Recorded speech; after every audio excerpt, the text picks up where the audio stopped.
Assalamualaikum warahmatullahi wabarakatuh. Selamat malam.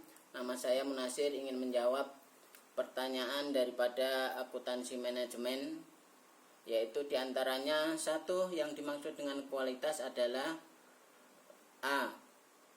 Keseriusan dengan standar dan keinginan pelanggan. Yang kedua, konsumen memilih produk atau jasa terutama dengan memperhatikan faktor kualitas. Yang ketiga, mengapa kualitas dipandang penting? Jawaban D dan B dan C benar. D, B, dan C benar. Untuk yang keempat, untuk memasuki dan menangkan pasar internasional, perusahaan terdorong untuk melakukan D, semua benar.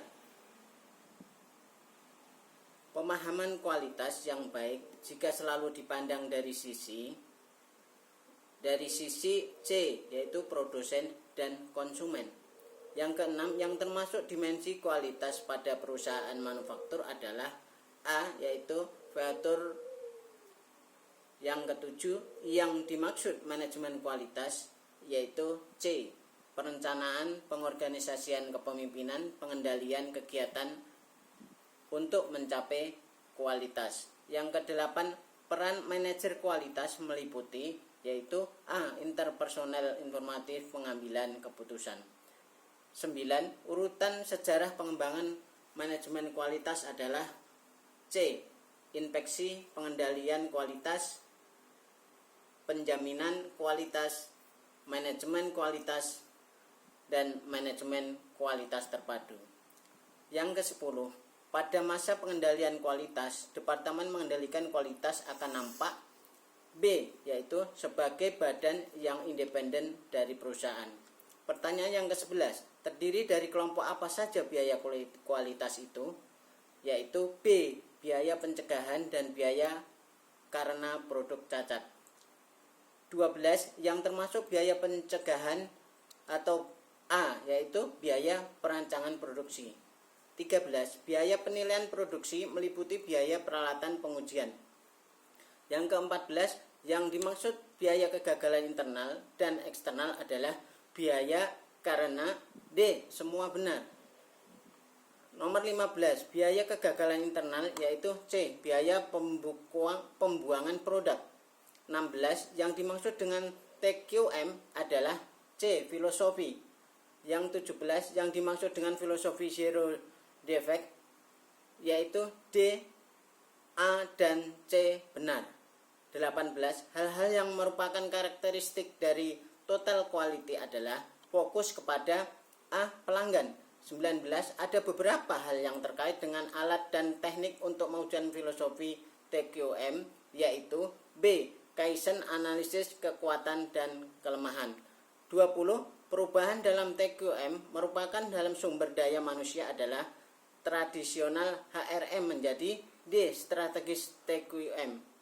21, hal-hal yang menjadi penghambat dalam pelaksanaan TQM adalah bila TQM C diterapkan dalam organisasi yang birokratis.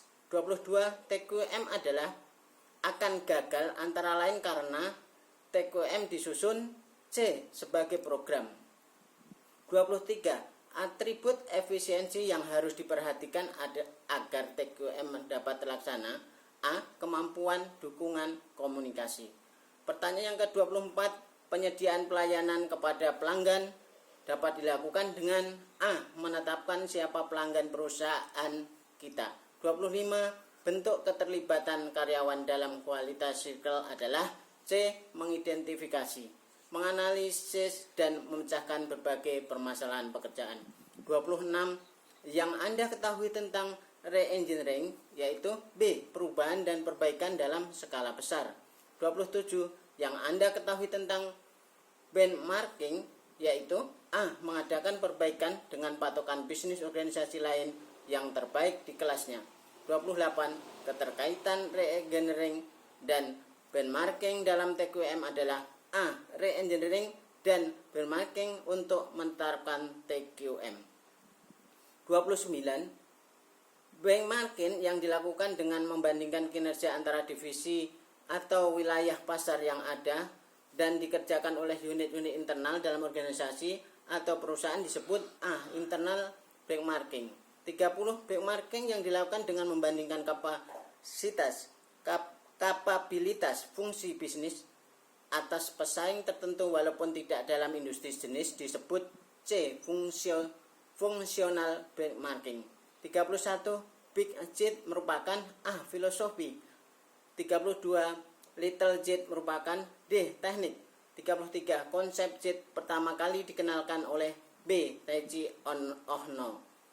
34 yang bukan merupakan alasan perlunya JIT adalah C. Memperbaiki jumlah pelanggan. 35 manfaat JIT adalah antara lain D. A dan B benar. 36 dalam pandangan tradisional pelaksanaan JIT dan TQM dilakukan dengan cara A. Terpisah. 37 berikut ini strategi untuk menerapkan JIT adalah C. Mixed Production System. 38 kartu karbon dapat mendukung pelaksanaan C. Full Production System. 39 yang bukan merupakan prinsip persediaan JIT adalah A. Meningkatkan banyak pemasok. 40 yang tidak termasuk dalam kegiatan yang digunakan untuk menunjang pelaksanaan 5S adalah C. Membiarkan kotor dan bocor. 41 TQS umumnya merupakan pelaksanaan manajemen kualitas secara menyeluruh yang dilakukan pada perusahaan B. Jasa. 42 yang bukan termasuk gap dalam kualitas pelayanan C. Perbedaan kinerja pelanggan. 43 dalam surkual ada gap kelima yaitu B. Pelayanan yang diharapkan dengan yang sesungguhnya dirasakan. 44 yang bukan merupakan dimensi kualitas A. Kualitas sosial. Yang ke-45 12 dimensi kualitas pelayanan menurut Suresh Kandar dibagi menjadi 3 kelompok besar yaitu C. Dimensi manajemen kualitas generik, intervensi unik. 46 organisasi belajar adalah organisasi yang D. Mendukung pembelajaran dan pembelajaran. 47 organisasi belajar melakukan pembelajaran secara bersama-sama. 48 pembelajaran menginginkan partisipasi dari C. Semua pihak. 49 yang bukan merupakan alat dalam organisasi belajar adalah C. Setting. 50 yang tidak termasuk dalam indikator bahwa organisasi melakukan pembelajaran adalah adanya A. Hubungan antara organisasi dengan karyawan. 51 berikut merupakan fungsi pimpinan dalam organisasi kecuali D. Koordinasi. 52 beberapa perbedaan antara manajer dan pemimpin kecuali D. A dan B benar. 53 yang bukan ciri penting dari kepemimpinan yang efektif adalah kemampuan A. Mempengaruhi orang lain. 54 berikut variabel-variabel yang terdapat dalam meta model kepemimpinan kualitas kecuali variabel C. Perilaku manajerial. 55 berikut ini yang bukan peran dari pimpinan puncak adalah D. Melakukan audit kualitas. 56 konsep hierarki kebutuhan individu dikemukakan oleh A. Maslow. 57 pemimpin yang berusaha motivasi pengikutnya melalui pemberian imbalan atas apa yang mereka lakukan merupakan pemimpin dengan tipe kepemimpinan adalah B. Transaksional. 58 berikut perilaku yang tunjukkan oleh kepemimpinan transaksional kecuali C. Elegan. Yang bukan termasuk hal yang melatar belakangi terbentuknya kelompok khususnya kelompok informal adalah D. Kekeluargaan. Memerlukan banyak waktu, adanya tekanan untuk dapat menyesuaikan diri, adanya dominasi oleh anggota kelompok tertentu, dan adanya tanggung jawab ganda merupakan keterbatasan atau kelemahan dari kinerja A, yaitu tim. Penilaian kualitas yang paling efektif berasal dari C. Pihak ketiga. 62 berapa departemen berikut ini mengadakan penjaminan kualitas yaitu D. Semua departemen. Berikut adalah tujuan penjaminan kualitas kecuali A. Membantu mendapatkan pesaing. 64 berikut adalah makna penjaminan kualitas kecuali D. Penjaminan kualitas, produktivitas, dan harga mahal. 65 elemen-elemen dalam penjaminan kualitas adalah A. Kualitas pelanggan, profesional, proses. 66 berikut ini contoh penjaminan kualitas formal kecuali D, yaitu MBNK, EFQM, ada dua hal yang menjadi pertimbangan dalam pengadaan penjaminan kualitas, yaitu A. Standarisasi diferensiasi. 68. Standarisasi berkaitan dengan C. Sertifikasi dan akreditasi. 69. Berikut adalah keunggulan ISO 9000 dari aspek internal, kecuali B. Pengurangan cacat produk. Beberapa kelemahan ISO 9000. B. Perhatian terhadap personel lemah. ISO 9000 disebut juga sebagai standar C. Sistem manajemen kualitas. 72. ISO 9000 adalah sertifikat oleh A. Pihak ketiga yang independen. 73. ISO 9000 dianggap penting karena membantu di pemasaran internasional. 74. Yang merupakan standar manajemen kualitas dan penjaminan kualitas yang merupakan pemandu untuk pemilihan dan penggunaan standar adalah A. ISO 9000. Berikut adalah salah satu elemen ISO 9000 kecuali B. Pengendalian perancangan. Saya ulangi, dari 74 yang merupakan standar manajemen kualitas dan penjaminan kualitas yang merupakan pemandu untuk pemilihan dan penggunaan standar adalah ISO 9000. Berikut adalah salah satu elemen ISO 9000 kecuali B. Pengendalian perancangan. Faktor pendorong penerapan ISO 9000 antara lain D. Semua benar. 77. Untuk pertumbuhan dan perkembangan perusahaan, ISO 9000 bermanfaat untuk meningkatkan kepercayaan pelanggan. 78. Faktor penting dalam keberhasilan pelanggan ISO 9000 adalah B. Dukungan dan komitmen pemimpin. 79. Manfaat tertinggi yang dapat dicapai antara lain A. Memperbaiki sistem kualitas yang ada. 80. ISO 9000 direvisi tahun 2000 dengan beberapa revisi antara lain D, B, dan C benar. 81. TQM mempunyai 3 teknik utama, yaitu B. Working Planning, QFD, Daily Control. 82. Berikut ini adalah teknik pengendalian kualitas dengan data kuantitatif, kecuali B. Flowchart by storming. 83. Cause and Effect Diagram merupakan alat pengendalian kualitas untuk A. Menemukan penyebab masalah. Berikut ini adalah teknik pengendalian kualitas dengan data kuantitatif, kecuali C. Cause and Effect Diagram.